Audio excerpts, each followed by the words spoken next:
I own U3 Promotions in Cork. I'm adding to the COD 3 Plus today. I'm going to talk to you about making mistakes, not being afraid to make mistakes, and I suppose staying enthusiastic after you've made it, you know. So I suppose first of all I just want to talk about I suppose I want to go through that mistakes will happen. Expect them, don't try to avoid them too much. You know, I suppose, to be honest, I genuinely love mistakes. I embrace mistakes, as long as it's the first time making it. If it's the second time making a mistake, it's just a little bit foolish. But okay, so I suppose just to start, I genuinely don't try to avoid them too much. I have no fear jumping into something new. If I make a mistake, so be it. If it's a success, happy days. You know, so you know, I suppose just jump into new things, break comfort zones. My attitude towards a mistake is, what's the worst that can happen? And genuinely, if you think about it, like, what is the worst that can happen in any situation? If you're coaching for the first time, if you're running a crew meeting for the first time and you're nervous, I mean, just jump in, just do it. Like, genuinely, what is the worst that can happen? And I say that to myself all the time, and I suppose it has worked for me. I just have that kind of go for it attitude with everything, you know, and I suppose it is kind of being fearless towards anything. Okay, so but at the same time, I work smart as well. I obviously network a lot. I do, you know, so it's just finding that combination of ringing people that have made the mistakes before you and looking for a few tips. But you know, you just find a combination of what to jump into and I suppose what to network on. But at the end of the day, you know, I mean, there's only, I believe there's only so much theory you can do. You're going to have to jump into the practical at some stage, so why not do it straight away? You know, and I've always looked at it that way. I just thought sometimes if I taught too much, if I stalled too much on the whole theory, I'm just wasting time.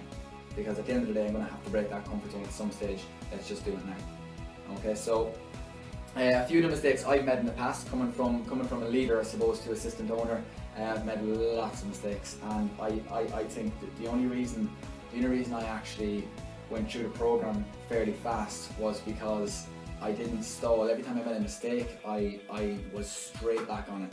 I didn't spend a week thinking about how bad this mistake was, or I didn't spend a week moaning about making a mistake. I just went straight back in. I suppose I got a solution and went straight back in and fixed it. And that's the only reason I made so many mistakes. I just made them faster than everyone else, if that makes sense, you know. So I made loads of mistakes. I suppose I made mistakes in coaching.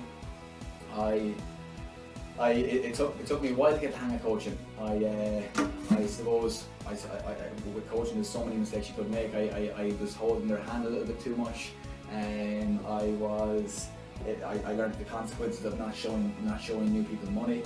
I learned the consequences of not building a strong relationship with your team. I also learned the consequences of having low standards.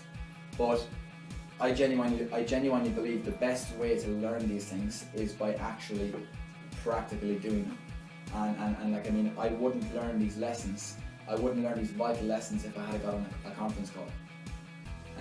You know, somebody can tell me all they want, but it's just so much better experiencing it yourself firsthand, you know, and it's just a better experience, you know. So and once again, I'm still alive. Nothing happened to me after I made these mistakes.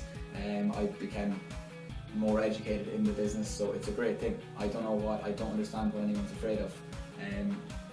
You know, I made mistakes in planning. I always I tried to just plan on the day. I never had a weekly plan or anything like that. And once again, you know, I suppose I would have heard that at the start of the business. People would have told me, oh yeah, be very, very, very planned.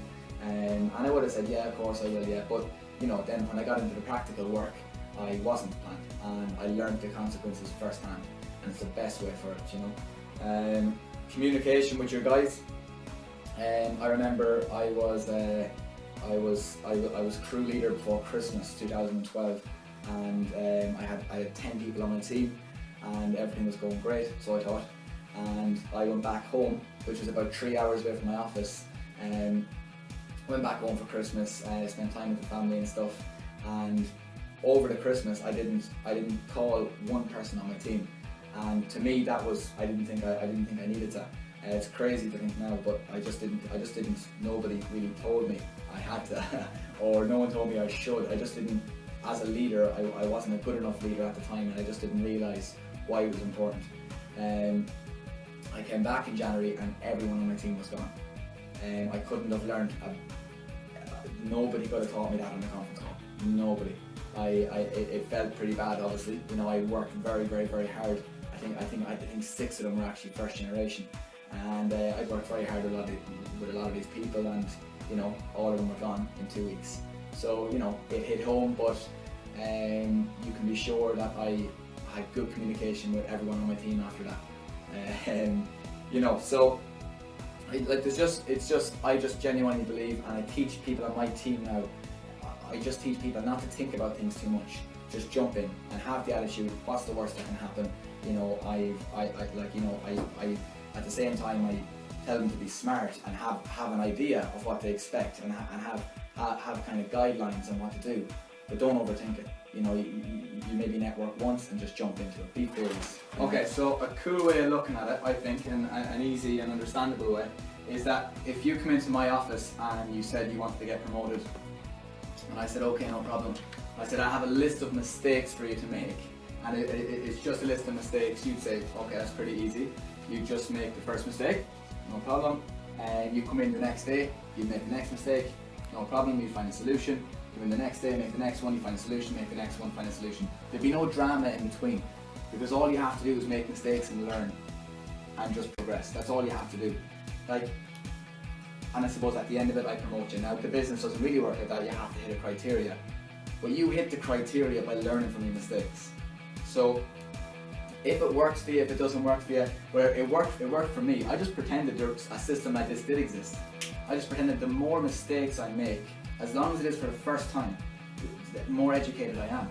And it made so much more sense. It's like the more educated I am, the closer I get to promotion. You know, and I just, with a combination of this and hard work, it just happened. You know, so that's really it.